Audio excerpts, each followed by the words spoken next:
Champagne and Prosecco are often treated as if they were exchangeable. They are both sparkling, they are both used for celebrations, and they are often placed side by side in shops and restaurants. But the truth is, they are fundamentally different wines. Ciao guys, welcome back to the channel. Today I'll explain exactly what separates Champagne from Prosecco. From geography and grape varieties to production methods, flavors, profile and price, so you'll never confuse them. Let's start with the most important difference, the origin. Champagne can come only from the Champagne region in the northeastern France. The name is legally protected and producers must follow strict regulations.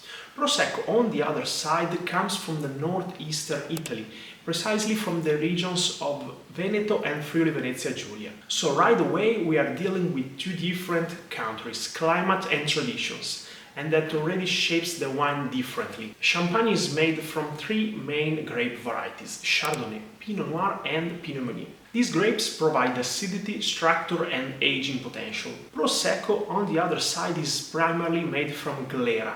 Glera is naturally aromatic, fresh and fruity driven, which gives Prosecco its light and floral personality. So even before we're going to talk about production methods, the raw material is completely different. Production method is an important key difference between Prosecco and Champagne. Champagne is made using the traditional method, so it means that the second fermentation happens inside the bottle that creates the bubbles. The wine then ages on the lees for months or even years, building complexity, texture and those characteristic brioche and toasty aromas. Prosecco, on the other hand, uses the Charmat method, also called tank method. Here the second fermentation happens in large stainless steel tanks, instead of individual bottles. This preserves the fresh fruit aromas and keeps the wine lighter, more aromatic and easy to drink. If you want a deeper look on how these sparkling wine methods work step by step, check my last videos about sparkling wine production. I link it right here. So in short, Champagne focuses on complexity and structure while Prosecco emphasizes freshness and immediacy. Because of these differences, Champagne often shows notes of citrus, apple, almond, brioche, toast and sometimes even nuttiness.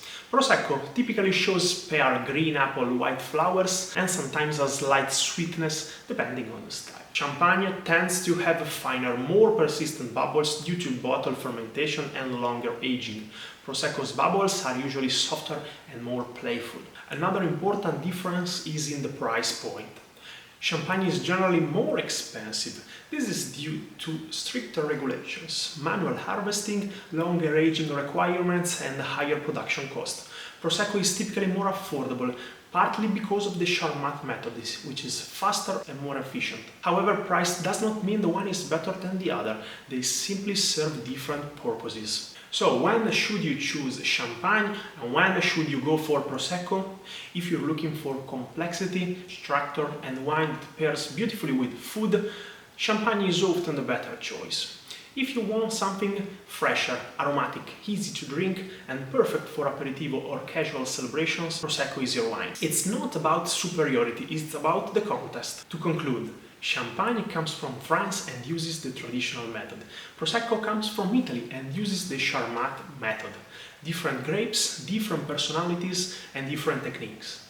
Understanding these differences helps you to choose the right bottle for the right moment. If you found this helpful, subscribe for more clear and approachable wine education videos. And tell me in the comments, are you team Champagne or team Prosecco? Ciao guys, I'll see you soon in the next video.